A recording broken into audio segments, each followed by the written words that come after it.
तो कैसे हैं आप लोग। आज मैं बात करने जा रहा हूं शब्दों की। कुछ ऐसे शब्द जो बाकी शब्दों से बिल्कुल अलग हैं। ये शब्द आकर्षक भी है, खतरनाक भी, और इन्हीं दो तरीकों से लोग इनका इस्तेमाल करते हैं। लेकिन इन शब्दों के बीच हमेशा एक पहचान का खेल चलता रहता है कि कौन आकर्षक है और कौन खतरनाक। ये खेल इतना उलझा हुआ है कि किसी को एक शब्द खतरनाक लगता है तो किसी को आकर्षक। तो आओ यार, और शुरू करते हैं बिना किसी बॉलीवुड के। Hello guys, welcome to IITPathshala.com। तो अब हम आज जो करने वाले हैं वो है सबसे डिमांडिंग टॉपिक। आपका सबसे डिमांडिंग टॉपिक क्या है? General Organics. ठीक है, तो कई बच्चों ने मुझसे रिक्वेस्ट करी कि सर जनरल ऑर्गेनिक्स एनसीईआरटी से करा दो, एनसीईआरटी से करा दो, में बहुत प्रॉब्लम हो रही है। तो मैंने कहा ठीक है भाई, मैं करवा देता हूँ। ठीक है, तो ये मेरी बहुत ही प्यारी यूनिवर्सिटी है, IISc। ठीक है, तो अच्छी बात है कि आपका भी एडमिशन इसके अंदर हो, किसी अच्छी university like IITs, NIT, ISc, किसी अच्छी यूनिवर्सिटी के अंदर हो, ताकि आपको भी एक बहुत हाई स्काई मिले, हाई स्पेस मिले जिसमें आप उड़ पाओ। ठीक है, तो यहाँ पर अगर आपको एडमिशन मिलता है किसी नॉर्मल कॉलेज से, ज़्यादा अच्छी बात है, क्योंकि तब आप R&D में जा सकते हो, आपको जॉब अपॉर्चुनिटीज़ बहुत ज़्यादा मिल जाती है, कैंपस प्लेसमेंट बहुत अच्छी होती है। ठीक है, तो ये मैंने पिक्चर इसलिए यहाँ लगाई है ताकि आप लोग मोटिवेट हो सको कि हाँ भाई, मैं इतनी मेहनत अगर अब करूँगा तो बाद में जाके मुझे बहुत ही अच्छा, बहुत ही मीठा फल मिलेगा। ठीक है, और देखो सबसे बड़ी बात ये है कि ऐसा नहीं है कि मैंने ये मेहनत अभी करी और बाद में जाके बस मुझे ये फल मिल जाएगा। नहीं, इससे जुड़ी बहुत सारी चीज़ें हैं जो अच्छी होती है। तुम्हारा एक डिसिप्लिन बन जाएगा, तुम्हारा एक लाइफस्टाइल बन जाएगा। ठीक है, तो बहुत सारी चीज़ें हैं, ये एक अच्छा मोटिवेशन है, इसलिए मैंने यहाँ तुम्हारे लिए लोगों के लिए लगा दिया। अच्छा, अब मेन काम पर आते हैं अपनी। हुआ क्या, पुराने ज़माने के अंदर भाई सब लोग अपने हिसाब से चलते थे।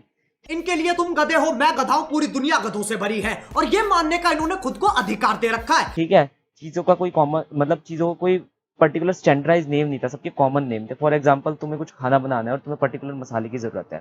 अब इंडिया में मान लो तुम अंडा बना रहे हो, ठीक है, और तुम्हें तुम्हें उसमें दालचीनी डालना पसंद है।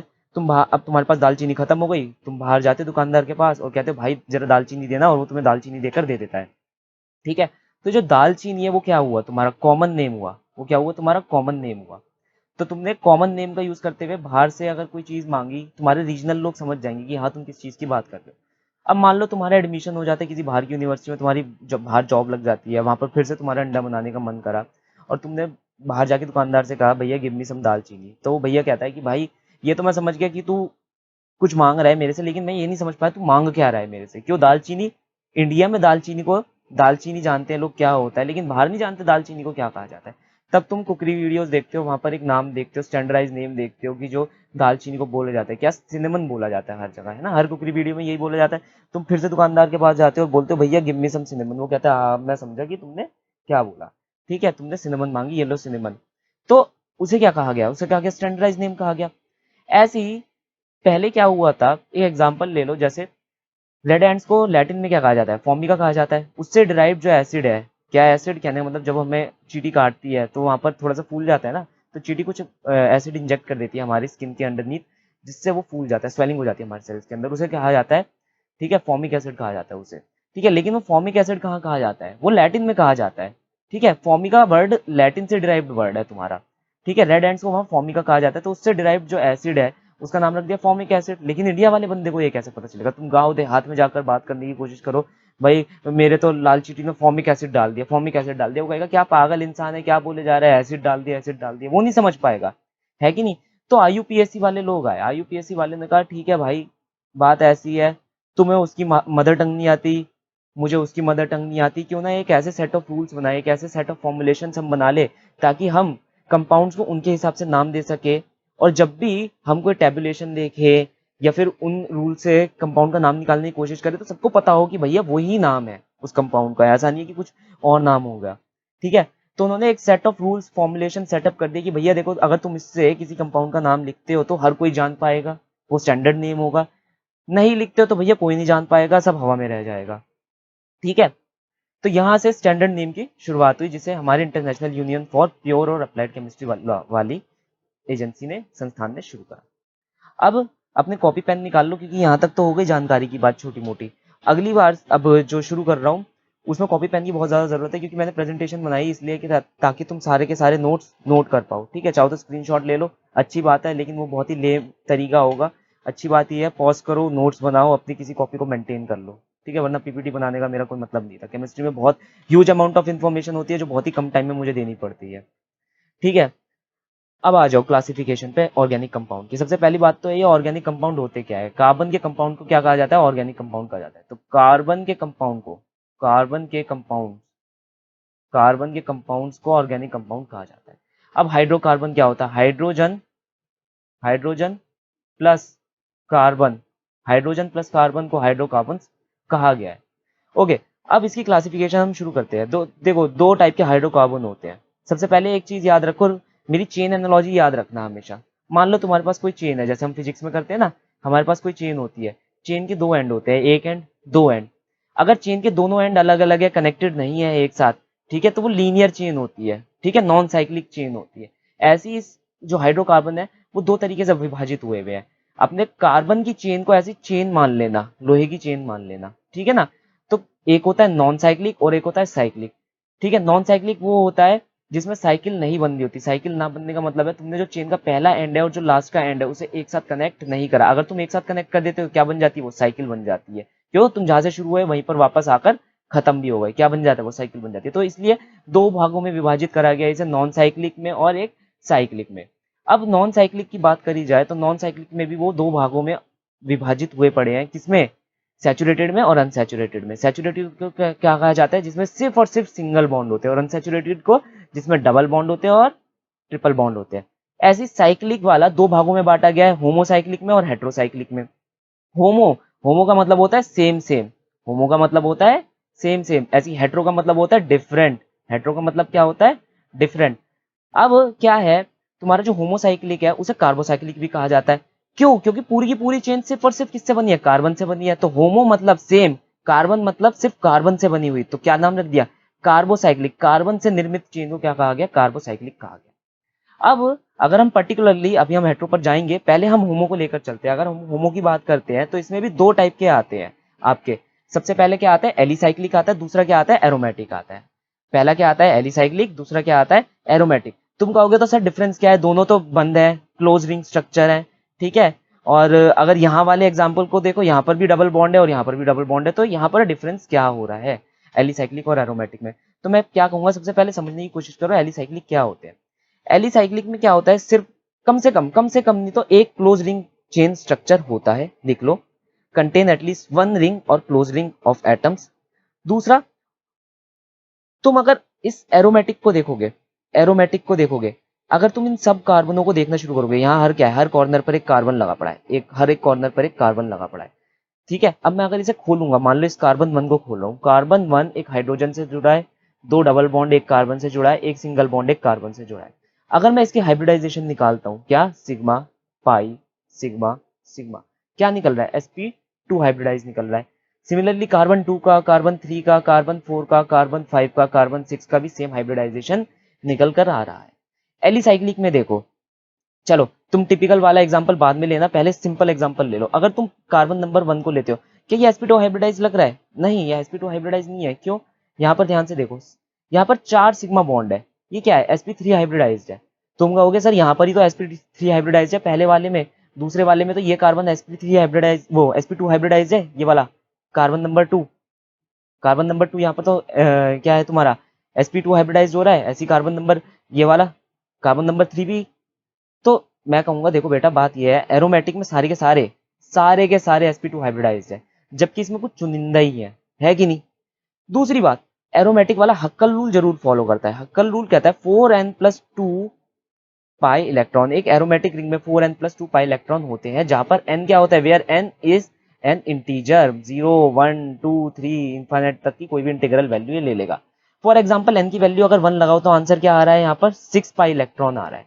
अब यहाँ पर गिनो, बेंजीन रिंग के अंदर कितने पाई इलेक्ट्रॉन बन रहे हैं, 1 2 3 4 5 6, 6 पाई इलेक्ट्रॉन बन रहे हैं, बन गया, ये फॉलो कर रहा है ये हक्कल रूल को। अब इस वाले को देख लो, यहाँ पर हक्कल रूल लगाकर देखो, पहली बात है यहाँ पर एक भी पाई इलेक्ट्रॉन नहीं है, आंसर क्या आ रहा है, 0। एन की वैल्यू यहाँ पर 0 1 2 3 कुछ भी लगाकर देखो, लीस्ट 0 भी लगाकर देखो, तब भी आंसर क्या आ रहा है, 2 का आंसर आ रहा है, 2 पाई इलेक्ट्रॉन, और यहाँ पर तो पाई इलेक्ट्रॉन है ही नहीं। तो क्या है ये, क्या ये एरोमेटिक हुआ, नहीं, ठीक है। तो हक्कल रूल से मैंने तुम्हें बता दिया कि तुम आराम से डिफरेंशिएट कर सकते हो एलिसाइक्लिक है या एरोमेटिक है। समझ में आ रहा है। अब अगर तुमने ये नोट कर लिया है, बहुत अच्छी बात है। चाहो तो वीडियो पॉज करो, एक बार रिवाइंड करके देखो और खुद अपने वर्ड्स में नोट करने की कोशिश करो। यहाँ पर मैं कुछ लिख कर नहीं देने वाला, ठीक है। ईजी सी चीज़ है, बेसिक सी चीज़ है। अब आ जाओ हेट्रोसाइक्लिक पर। भैया हेट्रोसाइक्लिक क्या होता है? जैसे होमोसाइक्लिक था, होमोसाइक्लिक में भी आपको मैंने क्या कहा था, सिर्फ कार्बोसाइक्लिक है, क्यों? सारी चीजें कार्बन की। अगर तुम ये पूरी चेन देखोगे, ये पूरी चेन जो तुम देख रहे हो, इसमें हर जगह carbon carbon carbon carbon carbon carbon carbon ही लगा हुआ है। अगर तुम एलिसाइक्लिक को देखोगे तो यहाँ पर एक जगह ऑक्सीजन लगा है, एक जगह नाइट्रोजन लगा है कि नहीं लगा? है कि नहीं लगा? ऐसे ही एरोमेटिक में भी एक जगह नाइट्रोजन लगा है कि नहीं? तो यहाँ पर सिर्फ कार्बन के अलावा कोई और भी काम कर रहा है, कोई और भी एटम जुड़ा हुआ है यहाँ पर, तो इसलिए क्या क्या गया, हेट्रोसाइक्लिक कहा गया। सेम चीज ये बिल्कुल एलिसाइक्लिक और एरोमेटिक की तरह अपना फॉलो करेंगे, वही हक्कल रूल फॉलो करेंगे, 4n+2 इलेक्ट्रॉन वाला, ठीक है। तो यहाँ तक मैं कहूंगा नोट कर लो। यहाँ पर जो नोट करने वाली बात है तुम समझ ही गए होंगे, यहाँ पर मैंने सब कुछ लिख ही रखा है, कोई भी ऐसी चीज नहीं है जो मैंने छोड़ रखी हो। जो नोट करने वाली बात है, जो टिप की बात है, जो एनसीईआरटी में नहीं मिलती, ठीक है, वो क्या है? हक्कल रूल।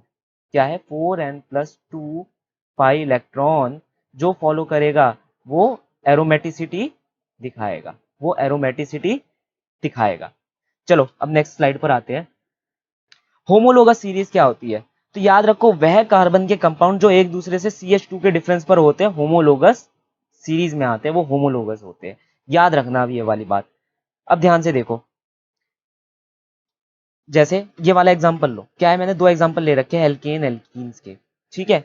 जरूरी नहीं है सिर्फ एल्केन एल्कीन्स हो, कोई भी जो CH2 के डिफरेंस, जो एक मिथिल ग्रुप के डिफरेंस पर आ रहा हो, CH2 को क्या कहते हैं? एक मिथिल ग्रुप, मिथिल ग्रुप के डिफरेंस पर आ रहा हो, वो होमोलोगस सीरीज में आते हैं। फॉर एग्जाम्पल ये ले लो मिथेन, ये ले लो इथेन, क्या फॉर्मूला है? CH4, क्या फॉर्मूला है? C2H6।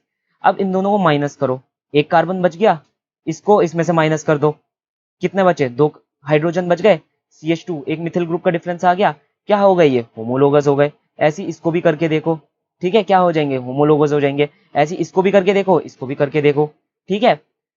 अब यहाँ पर मैंने एक फॉर्मल सी डेफिनेशन तुम्हें दे दी है, ठीक है, इसे लिख लेना आराम से, तुम्हारे पास कॉपी पेन पड़ा ही है, नोट्स बना लेना। अब एनसीईआरटी के हिसाब से यहाँ पर इसको जो है दो भागों में इसको एल्कीन्स, एल्केन्स और एल्काइंस में डिफ्रेंशिएट करा गया है, बताया गया है, ठीक है। एल्कीन्स, एल्केन्स और एल्काइंस में, एल्केन्स वो होते हैं जिसमें सिर्फ और सिर्फ सिंगल बॉन्ड लग रहे होते हैं, जिसमें सिर्फ और सिर्फ सिंगल बॉन्ड एक्ट हो रहे होते हैं, लग रहे होते हैं, ठीक है। ये उनका फॉर्मूला है, CnH2n+2, n की वैल्यू ग्रेटर देन और इक्वल टू 1 होती है। ये याद कर लेना, डायरेक्ट पूछ लिया जाता है जेई मेंस के अंदर, और तुम्हें पता भी होना चाहिए। ऐसा नहीं है कि तुमने जीरो वैल्यू लगा दी n की वैल्यू, ठीक है जी, n तो एक इंटीजर है और जी जीरो लगा दूंगा मैं और आंसर आ जाएगा, नहीं ऐसी बात नहीं है। एल्कीन्स, अगर तुम एल्कीन्स की बात करते हो, इनका जनरल फॉर्मूला होता है CnH2n और n की वैल्यू ग्रेटर देन और इक्वल टू 2 होती है। सिमिलरली एल्काइंस का जो जनरल फॉर्मूला होता है वो होता है CnH2n-2 where n is greater than और इक्वल टू 2। तुमने कहा ठीक है सर, एल्कीन्स, एल्केन्स और एल्काइंस यही तो तीनों हुए। मैंने कहा नहीं भाई, थोड़ा और ध्यान दो, तुम और फंक्शनल ग्रुप वाला ले लो। क्या है? तुम अल्कोहल ले लो कोई भी। देखो अल्कोहल को देखो, सेम फॉर्मूला फॉलो कर रहा है, CnH2n+1। यहाँ पर देखो, इस फॉर्मूले को देखो, CnH2n+1 का फॉर्मूला फॉलो कर रहा है, और डिफरेंट क्या है, सिर्फ यहाँ पर लगा हुआ है ये फंक्शनल ग्रुप जो बताता है कि ये अल्कोहल है। फंक्शनल ग्रुप को हम आगे पढ़ेंगे। अभी इस फंक्शनल ग्रुप को भूल जाओ, OH को भूल जाओ, ठीक है। तुम माइनस वापस करना शुरू करो, यहाँ पर माइनस वापस करना शुरू करो, मिथेनॉल को इथेनॉल से माइनस करना शुरू करो, क्या मिलेगा तुम्हें? CH2 का एक डिफरेंस मिलेगा। सिमिलरली इसको भी करना शुरू करो। तो ये भी होमोलोगस सीरीज में आते हैं, हाँ बिल्कुल आते हैं। तो ऐसा ही नहीं है कि सिर्फ हमें किताबों पर ही रहना है कि होमोलोगस सीरीज में क्या आते हैं। हर कोई कार्बन का कंपाउंड जो ये चीज फॉलो कर रहा हो, जिसमें एक मिथिल ग्रुप का डिफरेंस हो, वो होमोलोगस सीरीज में आता है। तो अपना दिमाग, आंखें दोनों खुली रखनी है, पेन से नोट करते जाना है। यहाँ पॉज कर लो और नोट करना शुरू कर दो, ठीक है। अब मैं आगे बढ़ूंगा। नॉमेनक्लेचर ऑफ अनब्रांच एल्केन, सबसे पहले तो जानना शुरू करते हैं। अब तुम कहोगे सर ये क्यों जरूरी है? देखो मैंने कहा यहाँ पर बच्चों कि तुम देख रहे थे मिथ, इथ, प्रॉप, ब्यूट, है कि नहीं? तुम समझ नहीं पा रहे थे इसका मतलब क्या है। सर ने आए और सर ने फॉर्मूला लिख दिया, तो सर ने फॉर्मूला बनाया नहीं है भैया, ये IUPAC वालों ने हमें आकर दिया है, ठीक है। तो अब जानना जरूरी है कि कैसे पता लगाए कि एक बार मतलब मिथ का मतलब सिर्फ एक कार्बन है, इथ का मतलब दो कार्बन है। तो क्या है, देखो नॉमेनक्लेचर ऐसे शुरू हुआ कि ये जो नाम है, ये जब दिए गए, जैसे मिथ हो गया, मिथ का मतलब क्या कॉरस्पॉन्ड करता है? एक कार्बन।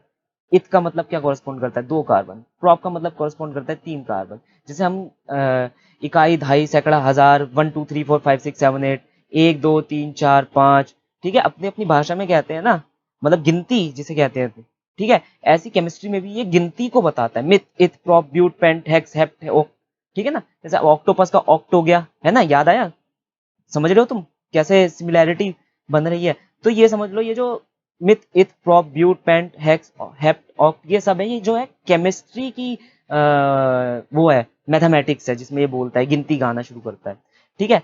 अच्छा, अब ये जो होते हैं, ये नंबर ऑफ कार्बन एटम्स को बताता है। जैसे मिथ का मतलब हो गया एक, ठीक है, इत का मतलब हो गया दो। अब तुम कहोगे सर वो तो ठीक है, लेकिन अब इस एन का मतलब क्या आया। मैंने क्या, देखो तुम पहले लिखोगे गिनती, पहले क्या लिखोगे तुम, काउंटिंग लिखोगे। पहला वर्ड बताएगा तुम्हारा काउंटिंग का, कितने कार्बन है, कितने मेन पेरेंट चेन के अंदर कार्बन है, कितने नंबर ऑफ कार्बन तुम्हारे पास है, नंबर ऑफ कार्बन, ठीक है। दूसरा तुम बताओगे वो क्या है, वो क्या है। जैसे हमने यहाँ क्या पढ़ा, एल्केन्स, एल्कीन्स और एल्काइंस। हमें पता है एल्केन्स सिंगल बॉन्ड वाले होते हैं, एल्कीन्स डबल बॉन्ड वाले होते हैं और एल्काइंस ट्रिपल बॉन्ड वाले होते हैं। लेकिन हम ऐसी तो नहीं लिख सकते ना, है ना। हमें पता होना चाहिए कि जो हम कंपाउंड लिख रहे हैं उसमें सिर्फ सिंगल बॉन्ड आ रहा है, उसमें डबल बॉन्ड भी आ रहे हैं, उसमें ट्रिपल बॉन्ड भी आ रहा है, पता होना चाहिए ना, है ना। तो हम क्या करते हैं, हम उसमें उसका नाम जोड़ देते हैं। जैसे यहाँ पर क्या है, नोमेनक्लेचर ऑफ अनब्रांच्ड एल्केन्स है। अब तुमने एल्केन्स का ANES, ये ध्यान से देखो, यहाँ पर भी क्या आ रहा है, ANE आ रहा है। ANE ये डिनोट कर रहा है यहाँ पर सारे के सारे एल्केन है, और सब में सिर्फ और सिर्फ क्या आएगा, सिंगल बॉन्ड आएगा, है कि नहीं। अगर तुम यहाँ पर ENE लगा देते, अगर तुम यहाँ पर लगा देते ENE लगा देते, तो तुम्हें पता चल जाता कि कंपाउंड के अंदर मेरा डबल बॉन्ड आ रहा है, ठीक है। अब क्योंकि मैंने कहा एल्केन्स, एल्केन्स कहाँ से शुरू हो रहे थे, 1 या ग्रेटर देन 1 से, तो हमारे यहाँ पर मिथेन, ठीक है, मिथेन आ गया। मतलब मिथ मतलब एक कार्बन, और एन का मतलब उसमें सारे सिंगल बॉन्ड जुड़े होंगे, है कि नहीं। और सारे, क्योंकि हाइड्रोकार्बन है आपका, ये हाइड्रोकार्बन है, सारे कार्बन किसी न किसी एक हाइड्रोजन से जुड़े होंगे, सारे सिंगल बॉन्ड एक हाइड्रोजन से जुड़े होंगे। अब आ गया आपका इथेन, इथेन का मतलब है यहाँ पर क्या है, दो कार्बन है। मैं यहाँ पर बना देता हूँ, कहाँ बनाऊँ मैं, यहाँ पर जगह है, यहाँ बना देता हूँ, दो कार्बन है। एन का मतलब है दोनों के बीच में, और हर एक चीज के बीच में सिंगल बॉन्ड है, ये लो जी सिंगल बॉन्ड बना दिया। और क्या है, सबको हाइड्रोजन से जोड़ दिया। ऐसे प्रोपेन है, प्रोप का मतलब 3 कार्बन, और सब के सब जो भी है, जितनी भी चीजों से जुड़े हुए होंगे, सिंगल बॉन्ड से जुड़े हुए होंगे, ठीक है। अब आगे बढ़ते हैं। इसमें मैंने यहाँ पर लिख दिया, ये मिथ, इथ, प्रॉप, ब्यूट को क्या कहा जाता है, इन्हें साइंटिफिकली केमिस्ट्री में कहा जाता है कंपाउंड रूट्स। कंपाउंड रूट्स क्या बताते हैं तुम्हारे कि कितने कार्बन एटम है तुम्हारी मेन पेरेंट चेन के अंदर, कितने नंबर ऑफ कार्बन एटम है, ठीक है। यहाँ पर मैंने सारी काउंटिंग लिख रखी है, केमिस्ट्री की काउंटिंग है, ठीक है, याद रखने वाली बात है। आगे बढ़ते हैं। IUPAC name template. अब क्या हुआ, तुम देखो कोई सा भी फॉर्म भरते हो, तुम्हें पता है तुम्हारे नाम में क्या मांगा जाता है। पहले मांगा जाता है फर्स्ट नेम, फिर जाता है मिडल नेम, ठीक है, और फिर लास्ट में मांगा जाता है तुमसे लास्ट नेम। यही मांगा जाता है, तीन चीजें मांगा जाते हैं, first name, middle name, last name. IUPAC वालों ने भी ये देखा, IUPAC वालों ने ये देखा कि भाई सब तो ऐसे ही भरते हैं, स्टैंडर्ड तरीका यही है, सब अपना नाम ऐसे ही भरते हैं, इंसान तो अपना नाम ऐसे ही भरते हैं, क्यों ना मैं केमिकल कंपाउंड का भी नाम ऐसे ही बना दूं, फर्स्ट नेम, मिडिल नेम और लास्ट नेम करके, ताकि सबको आसानी रहे याद रखने में। तो उसने कहा ठीक है, सबसे पहले तुम जो नाम लिखोगे उसमें लगाओगे फर्स्ट नेम, जिसे हम कहते हैं प्रीफिक्स, जिसे हम कहते हैं प्रीफिक्स। जैसे मिथाइल, इथाइल, प्रोपाइल, ब्रोमो, ये सब क्या हो गए, प्रीफिक्स हो गए। फिर तुम लगाओगे मिडिल नेम, मिडिल नेम में तुम क्या लगाओगे, जो तुम्हारी ये जो हम डिस्कस कर रहे थे कंपाउंड रूट्स, तुम वो लगाओगे, कंपाउंड रूट्स की डिस्कशन शुरू करोगे, ताकि हमें पता तो चल पाए कितने कार्बन है उस पर्टिकुलर पेरेंट चेन के अंदर। तो तुम लगाओगे compound roots, number of carbon, ठीक है, इन द पेरेंट चेन। अच्छा, ये बात हो गई। अब लास्ट नाम बचा, लास्ट नाम क्या होगा, जो तुम्हारा क्लैन, क्रीड, तुम्हारी जाति, प्रजाति सब कुछ बता देता है। फॉर एग्जाम्पल यहाँ पर अगर मैं पीछे जाऊं, पीछे वाली स्लाइड में, यहाँ पर मैंने जैसे लगाया मिथेन, मुझे इसकी प्रजाति का पता चल गया, भाई सिंगल बॉन्डेड वाली प्रजाति है। एन आ गया उसके अंदर, अगर मैं ईन लगा देता तो मुझे पता चल जाता, ठीक है, अगर मैं ईन लगा देता तो मुझे पता चल जाता ये डबल बॉन्ड वाली प्रजाति है, यहाँ पर मैंने लिख रखा है डबल बॉन्ड वाली प्रजाति है कि नहीं। तो जो तुम्हारा लास्ट नेम होगा वो तुम्हारा बताएगा कि तुम्हारी प्रजाति कौन सी है। तो पहले आ गया प्रीफिक्स, फिर हमारे आ गए number of carbon in a parent chain, जिसे हम कंपाउंड रूट भी कहते हैं, जिसको हम मिडिल नाम भी कहते हैं, और फिर आ गया लास्ट हमारा तुम्हारा सफिक्स। क्या आ गया, सफिक्स आ गया। अब इसमें एन इन नाइन आ गया, या तो इंडेक्स आ गया जो तुम्हारा बता रहा है कि तुम्हारे पास कितने बॉन्ड्स है, या फिर तुम कोई फंक्शनल ग्रुप लगा दोगे, ठीक है, जैसे पता चल जाएगा कि भाई हाँ ये अल्कोहल है, एल्डिहाइड है, कीटोन है, या जो भी है फंक्शनल ग्रुप, जो कि हम आगे पढ़ने वाले हैं, ठीक है। अब क्या है, हम डिस्कस करेंगे रूल्स नॉमेनक्लेचर के, ठीक है, जो भी एनसीईआरटी में हमारे रूल्स दे रखे हैं, प्लस माइनस थोड़ा सा एक्स्ट्रा हम इसके अंदर डिस्कशन कर लेंगे, ताकि हमें ज्यादा प्रॉब्लम ना आ सके। तो पहली बात है, सबसे पहला रूल कहा गया लॉन्गेस्ट कार्बन चेन रूल। इसे मैं कहता हूँ लॉन्ग मतलब चेन रूल कहता हूं मैं इसे, मतलब जो भी सबसे लंबी चेन है तुम सबसे पहले वो लोगे। होपफुली तुमने पहले तक का नोट कर लिया, और नहीं नोट करा हो तो एक बार पीछे जाकर सब कुछ नोट करना शुरू कर दो, ठीक है, क्योंकि यहाँ से मैं शुरू करने वाला हूँ। ठीक है, मैं रूल नंबर 1 पे फिर से जाता हूँ। ये सोफिस्टिकेटेड लोग समझाते भी बहुत बढ़िया है, इनका कहा अगले को समझ में ना आए तो ये वही शब्द और जोर से बोलते हैं जिनसे इनकी जिंदगी की सारी समस्याएं खत्म हो जाती हैं। हाँ, तो रूल क्या रहा है, सबसे पहले तुम सबसे लंबी कार्बन चेन को पॉइंट आउट करो, ठीक है, सबसे पहले सबसे लंबी पेरेंट चेन को तुम पॉइंट आउट करो, ठीक है। अगर यहाँ पर देखो एग्जाम्पल आएगा, हाँ, अगर तुम्हारे पास उस कार्बन चेन के अंदर डबल बॉन्ड ट्रिपल बॉन्ड आ रहे हो, डिग्री ऑफ अनसैचुरेशन हो वहां पर, तो तुम उस चीज को प्रेफर करोगे। कहने का मतलब क्या बना, कहने का मतलब ये बना, मान लो तुम्हारे पास एक कार्बन चेन है, 1 2 3 4 5 6, 1 2 3 4 5 6, मान लो 6 नंबर की ये कार्बन चेन तुम्हारे पास है, तो तुम सबसे पहले तो यही देखोगे सबसे लंबी कार्बन चेन कौन सी है, हाँ ये है 1 2 3 4 5 6, क्योंकि इसमें 6 कार्बन आ रहे हैं। फॉर एग्जाम्पल एक कार्बन चेन ऐसी होती जिसके अंदर ब्रांच लगी होती है ना, ब्रांच का मतलब क्या होता है, ब्रांच का मतलब होता है जैसे ट्री होता है, ट्री की कई कई छोटी छोटी ब्रांचेस निकली होती है, ऐसे कार्बन चेन भी एक लंबी ब्रांच है। ये लॉन्गेस्ट ब्रांच जो होती है, ये लॉन्गेस्ट ब्रांच है इस वक्त, ये मानकर चलो इसकी छोटी छोटी ब्रांचेस निकली होंगी, है कि नहीं, जैसे यहाँ पर एक मिथाइल ग्रुप मैंने अटैच कर दिया, यहाँ पर एक मिथाइल ग्रुप मैंने अटैच कर दिया, ठीक है। अगर मैं यहाँ से गिनना शुरू करता हूँ 1 2 3 4 और ऊपर वाले कार्बन को गिरता तो ये आ रहा है 5, तो ये तो लॉन्गेस्ट चेन नहीं बन पा रही, है कि नहीं। चूज ऐसी चेन करनी है जो लॉन्गेस्ट बन पाए। देखो 1 2 3 4 5 6 7, अब ये भी लॉन्गेस्ट है, ये भी लॉन्गेस्ट है, तो तुम कोई सी भी चेन चूज कर सकते हो, क्योंकि एंड में क्या आ रहा है, टर्मिनल 7 तक आ रहा है। तो तुम्हें कोई सी भी एक ऐसी चेन चूज करनी है जो सबसे ज्यादा लॉन्गेस्ट हो। फॉर एग्जाम्पल अगर मैं यहाँ पर एक और कार्बन जोड़ दूं, कार्बन 8 जोड़ दूं, तो लंबी चेन कौन सी बन जाएगी, ये लॉन्ग रनिंग चेन बन जाएगी, ये वाली हमारी क्या बन जाएगी, लॉन्ग रनिंग चेन बन जाएगी, जो हमारी हॉरिजॉन्टल चेन आ रही है, ब्रांचेज इंक्लूडेड नहीं होंगे। वहीं पर अगर मैटर नहीं करता तुम्हारी लंबी चेन बने या छोटी चेन बने, अगर तुम्हारे पास कहीं पर भी, मान लो ये दे रहा हूं मैं 1 2 3 4 5 6, ये ले लिया, यहां से मैंने 1 2 3 4 5 6 और ये हुआ 5 6, यहां पर मैंने एक डबल बॉन्ड लगा दिया। देखो सबसे पहली बात है, ये दोनों ही लंबी लंबी चेन है, 6 नंबर की दोनों की लंबी चेन है, लेकिन अब तुम्हें ये देखना है, दोनों ही 6 नंबर की लंबी चेन है, लेकिन तुम्हें ये देखना है डबल बॉन्ड किस में आ रहा है, डबल बॉन्ड आ रहा है इस वाली चेन में, तो तुम उस वाली चेन को लोगे, और दूसरी वाली चेन क्या बन जाएगी, तुम्हारी ब्रांच बन जाएगी, है कि नहीं। ठीक है, तो तुम्हें वो वाली चेन लेनी है जिसमें डबल बॉन्ड और ट्रिपल बॉन्ड प्रेजेंट हो। तो दो चीजें याद रखना, सबसे लंबी चेन चूज करो, सबसे लंबी चेन चूज करने के बाद ये भी देखो कि डबल बॉन्ड और ट्रिपल बॉन्ड किस में आ रहा है, क्योंकि डबल बॉन्ड और ट्रिपल बॉन्ड हमारी प्रेफरेंस में चली जाती है। एग्जाम्पल, एक और एग्जाम्पल लूंगा ताकि तुम्हें समझ आ सके। यहाँ पर देखो, अगर तुम यहां से नंबर डालना शुरू करोगे 1 2 3 4 5 6 और फिर तुम ब्रांच में आ जाओगे 7 8, या दो ब्रांचेज है, एक मिथाइल ब्रांच है और एक इथाइल ब्रांच है। बताऊंगा मिथाइल और इथाइल का मतलब क्या होता है, बताया था ना अभी। मिथ का मतलब होता है एक और इत का मतलब होता है दो, तो बस उसी से बन गया, एक बन गया मिथाइल और एक बन गई इथाइल। अगर तुम इसको चूज करते हो 1 2 3 4 5 6 7 8, तुम 8 तक आ पाए, है कि नहीं। अब अगर तुम नीचे वाली से लेते हो और यहीं से लेते हो 1 2 3 4 5 6 7 8 9, तुम बिल्कुल वर्टिक मतलब हॉरिजॉन्टली आगे बढ़ते हो, तो तुम्हें पता है यहाँ पर 9 कार्बन आ रहे हैं, तो तुम्हारी लंबी चेन कौन सी बन गई है, 9 कार्बन वाली बन गई, तो तुम कौन सी लोगे, 9 कार्बन वाली लोगे।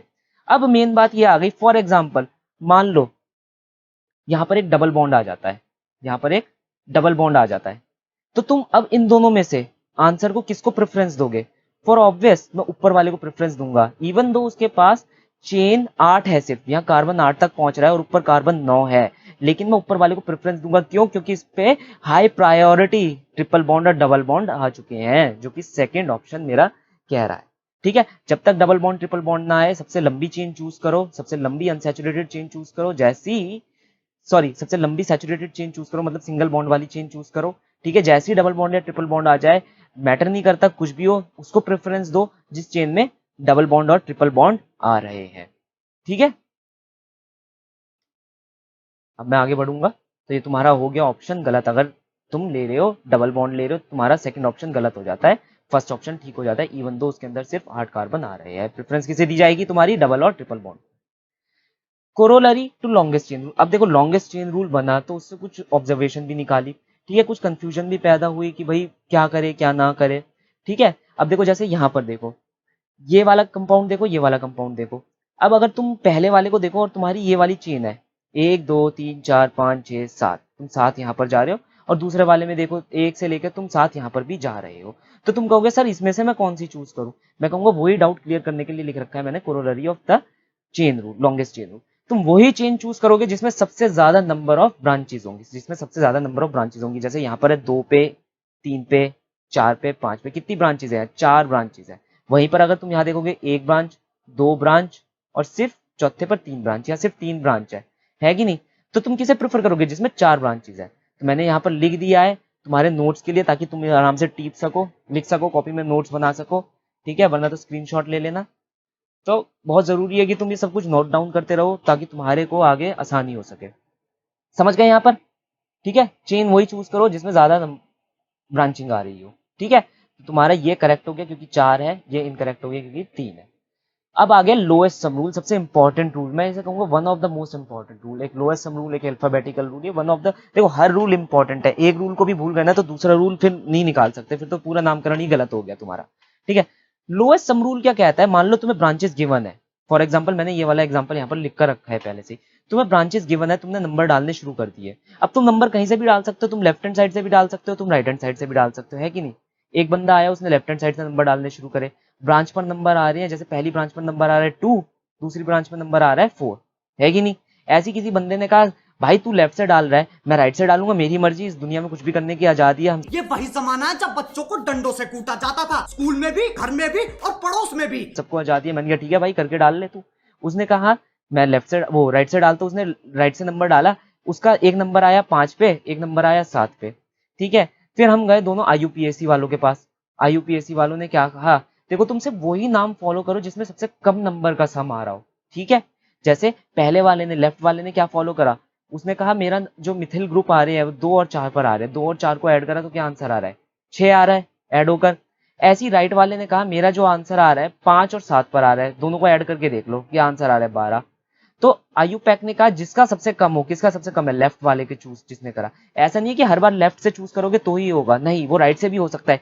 तुम्हें चूज वही करना है, वेदर वो लेफ्ट हो या राइट हो, जिसमें ये नंबर का सम कम आ सके, जिसमें ये नंबर का सम कम आ सके। तो the branch chain atom gets the lowest possible number. For example अगर तुम ये ले लो, 3 का ले लो, सॉरी 4 का ले लो। अब देखो तुम यहाँ से लिखना शुरू करो, 1 2 3 4, तुम्हारा मिथिल ग्रुप किस पर आ रहा है? दूसरे पर आ रहा है। वहीं अगर मैं इसमें यहाँ पर ही रखूँ कार्बन और राइट हैंड साइड से लिखना शुरू कर दूं, अब मिथिल ग्रुप कहाँ पर आ रहा है? तीसरे पर आ रहा है। तो कौन सा सही होगा? दूसरे वाला सही होगा। क्यों? सबसे लोएस्ट पॉसिबल कार्बन, वो लोएस्ट पॉसिबल नंबर ले रहा है कि नहीं? आगे बढ़ते हैं। रूल नंबर 3 अनसैचुरेशन इंडेक्स के ऊपर तुम्हारा डिपेंड करता है पूरा। रूल नंबर 3 कह रहा है सबसे पहले कंपाउंड रूट निकालो, जो तुमने लॉन्गेस्ट चेन जो कैलकुलेट करी थी उससे तुम कंपाउंड रूट निकाल सकते हो। तो भाई कंपाउंड रूट निकालो, मिथ इथ प्रॉप ब्यूट सब निकालो, फिर निकालो अनसैचुरेशन इंडेक्स। अनसैचुरेशन इंडेक्स क्या कि उसमें क्या बॉन्ड बन रहे हैं, क्या वो एक बॉन्ड है, क्या वो 2 बॉन्ड वाला है, क्या वो 3 बॉन्ड वाला है कि नहीं? वही तो तुम निकालोगे, ठीक है? तो कंपाउंड रूट मैंने तुम्हें डेफिनेशन दे चुका हूँ, number of carbon atom in the parent chain होता है, ठीक है? ये बताता है। अब जैसे फॉर एग्जांपल ये ले लो, अब अगर इसमें एक है तो ये क्या बन जाएगा? प्रोपेन। क्यों? सारे के बॉन्ड सिंगल है, तो क्या बनी कंपाउंड रूट? प्रोप। प्लस मैंने क्या बताया था? सफिक्स आता है। अब क्या है ये? एक एन है, क्योंकि सारे के सारे क्या है? सिंगल बॉन्ड है, तो प्रोपेन। अगर मान लो ये डबल हो जाता, यहाँ पर लिख लो, डबल हो जाता तो ये क्या बन जाता? प्रॉप। सफिक्स क्या आ जाता है इसके साथ? ईन आ जाता है कि नहीं? डबल बॉन्ड आ गया। तो पहले मैंने क्या निकाली? पहले यही तो देखी, लंबी, सबसे लंबी कार्बन चेन कौन सी है? सबसे लंबी कार्बन चेन कौन सी है? ये वाली सबसे लंबी कार्बन चेन है, 1 2 3। फिर मैंने क्या देखा? उसमें अनसैचुरेशन इंडेक्स कौन सा है, कि भाई उसमें कौन सा बॉन्ड आ रहा है, देख लिया मैंने, यहाँ पर डबल बॉन्ड आ रहा है तो मैंने लगा दिया, ईन लगा दिया यहाँ पर, है कि नहीं? फंक्शनल ग्रुप का आगे देखेंगे। और अगर तुम्हारे पास कोई साइक्लिक ग्रुप दिया जाए, अगर तुम्हारे पास कोई साइक्लिक ग्रुप दिया जाए तो भाई उसके आगे लिख दो साइक्लो। पहले लिख लो साइक्लो और उसके बाद जो भी है वो लगाते रहो, जैसे साइक्लो, फिर यहाँ कार्बन गिन लो, 1 2 3 4 5 6, कितने कार्बन है? 6 कार्बन। तो ये क्या बना? हेक्सेन, है कि नहीं? बस उसके आगे लगा दो साइक्लो, जैसे साइक्लो हेक्सेन, है कि नहीं? इजी था नहीं था ये वाला रूल? आगे बढ़ते हैं। आगे क्या हुआ? अल्फाबेटिक रूल आ गया। अब मैंने यहाँ क्यों लिखा? मैंने इसके पीछे एक बहुत ही गहरा, गूढ़, अतल स्पर्शी कारण है। यहाँ इसलिए लिखा ताकि सारी कंफ्यूजन हट जाए और हम आसानी से प्रोसीड कर पाए। तो तुमने बचपन में किंडरगार्टन में एबीसीडी पढ़ी होगी, बहुत अच्छी बात है, ठीक है? तो अल्फाबेटिकल रूल कहता है जो अल्फाबेट पहले आएगा, जैसे ए पहले आ रहा है बी से, जो अल्फाबेट पहले आएगा वो ही सबसे कम नंबर लेगा, क्यों, वो पहले आ रहा है कि नहीं। अब क्लास में जो सबसे आगे बैठा होता है, या फॉर एग्जांपल तुम ये ले लो, तुम्हारे किसी बेस्ट फ्रेंड की बर्थडे पार्टी है, तो ऑब्वियस बात क्या है, तुम्हारा बेस्ट फ्रेंड सबसे पहले आकर चीज तुम्हें ही तो देगा, है कि नहीं, देगा नहीं देगा। तो ऐसे ही यहाँ पर भी प्रिफर्ड रूल है, ये प्रेफरेंस है, बायसिंग है कि जो सबसे पहले आएगा उसे ही सबसे कम नंबर मिलेगा। अल्फाबेटिकल रूल उस पर डिपेंड करता है। अब देखो जैसे मान लो फिर से वही पुराने वाला एग्जांपल लेते हैं, 1 2 3 4 5 6 7 8 9, 9 कार्बन वाली चेन है जिसमें 2 ग्रुप लगे हुए हैं हमारे, मिथाइल और इथाइल। अब एम को देखो और ई को देखो, एम को देखो और ई को देखो। एम क्या है तुम्हारा, ई से बाद में आ रहा है, ये देखो ई तुम्हारे यहाँ पर है, ठीक है, और एम का है तुम्हारे यहाँ पर है, बाद में आ रहा है। तो जो ई है उसके पास सबसे कम नंबर आना चाहिए, ठीक है। तो मेरे पास यहाँ पर फिर से 2 लोग आए, उन्होंने कहा 2 लोग वर्सेस, उनके बीच में टाई, मतलब उनके बीच में मुकाबला हुआ। एक ने कहा मैं फिर से लेफ्ट से लिखूंगा, एक ने कहा मैं फिर से राइट से लिखूंगा, एक ने कहा मैं फिर से राइट से लिखूंगा।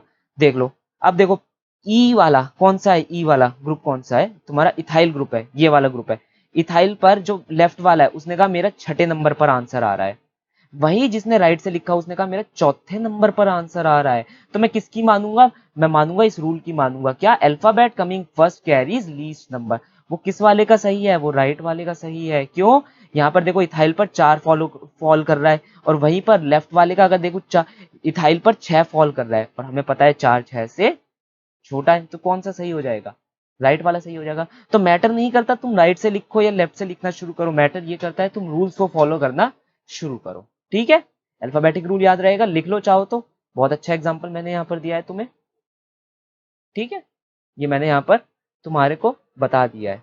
अब यहाँ पर देखो तुम्हारा मिथिल ग्रुप, अगर तुम देखोगे मिथिल ग्रुप, अगर तुम देखोगे एक 2 पर आ रहा है और एक 8 पर आ रहा है, और जबकि तुम्हें पता है मिथिल ग्रुप बाद में आना चाहिए, तो मिथिल ग्रुप का नंबर बड़ा होना चाहिए, तो कौन से वाला सही होगा, दूसरे वाला, क्योंकि उसके पास 8 है, और जबकि पहले वाला लेफ्ट वाले के पास क्या है, 2 है, तो 2 नहीं इंक्लूड होगा। आगे देखो, रूल नंबर 5 कहता है, रूल नंबर 5 कहता है तुम जो भी लिखोगे, जो भी नंबर वगैरह तुम लिखोगे, और जो भी अल्फाबेट तुम लिखोगे उसे एक हाइफन से अलग करोगे। क्या करोगे, हाइफन से अलग करोगे। तो ये हाइफन रूल भी तुम इसे कह सकते हो, ठीक है।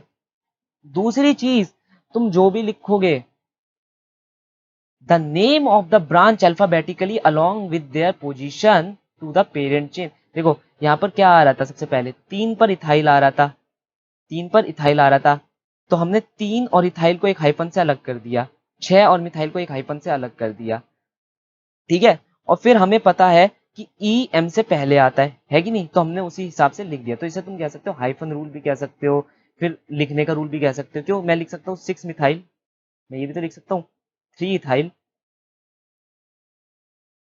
ठीक है, ऑक्टेन, ये भी तो लिख सकता हूँ मैं। आईआईटी में बिल्कुल ये दोनों गिवन होते हैं, लेकिन हमें क्या देखना है, हमें स्टैंडर्ड इस रूल को फॉलो करते हुए जाना है। रूल क्या कह रहा है, रूल कह रहा है पहले तो हाइफन डालो, हाइफन डालो, ठीक है, यहाँ पर हर जगह हाइफन हो रहे हैं। दूसरी चीज ये देखो, सबसे पहले कौन आया, इथाइल, ऑब्वियसली ई एम से पहले आ रहा है कि नहीं। अल्फाबेटिकल पोजिशन में जैसा आ रहा है हम वैसे लगाएंगे। Attach the name of the branch alphabetically along their position to the parent chain as suffix, है कि नहीं।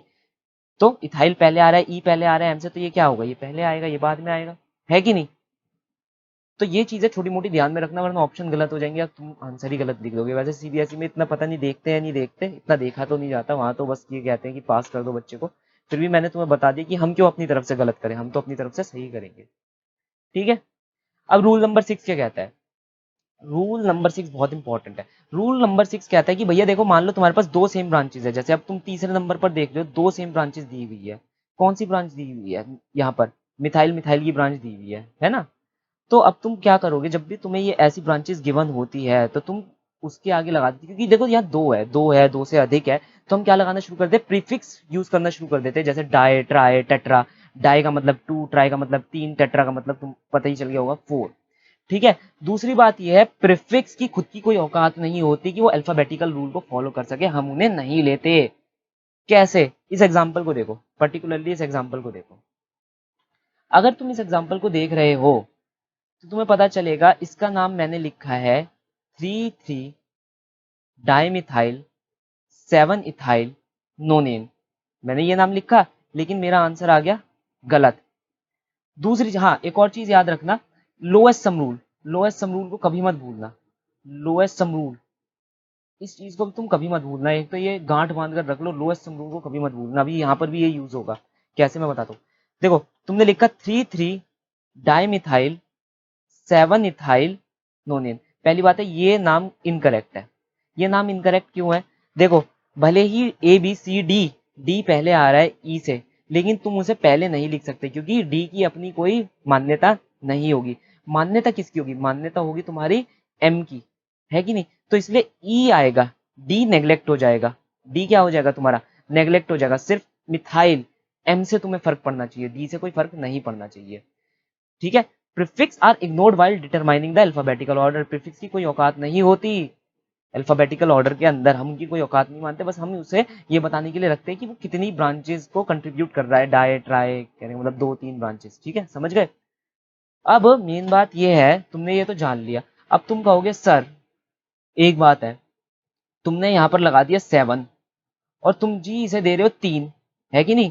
तुमने ई को दिया 3 और सॉरी तुमने एम को दिया 3 और ई को दे दिया 7, जबकि तुम तो पीछे बैड़े मार रहे थे कि भाई अल्फाबेटिकल ऑर्डर के हिसाब से ई को सबसे कम नंबर मिलना चाहिए और एम को सबसे ज्यादा नंबर मिलना चाहिए। मैंने कहा हाँ बिल्कुल ठीक है, लेकिन मैंने कहा तुम्हें लोएस्ट सम रूल भी तो पढ़ाया है मैंने। तो लोएस्ट सम रूल यहाँ पर प्रीडोमिनेंट कर रहा है अपने किसके ऊपर? तुम्हारे अल्फाबेटिकल रूल के ऊपर, तभी तो वो पहले आया है रूल, है कि नहीं? तो यहाँ पर अगर मैं ले लेता, अगर मैं इसका नाम लिखता अल्फाबेटिकल के हिसाब से, तो मेरा क्या बनता? पाताल लोक का सेवक, शैतान का प्रेमी, हैवान का आखिरी बीज।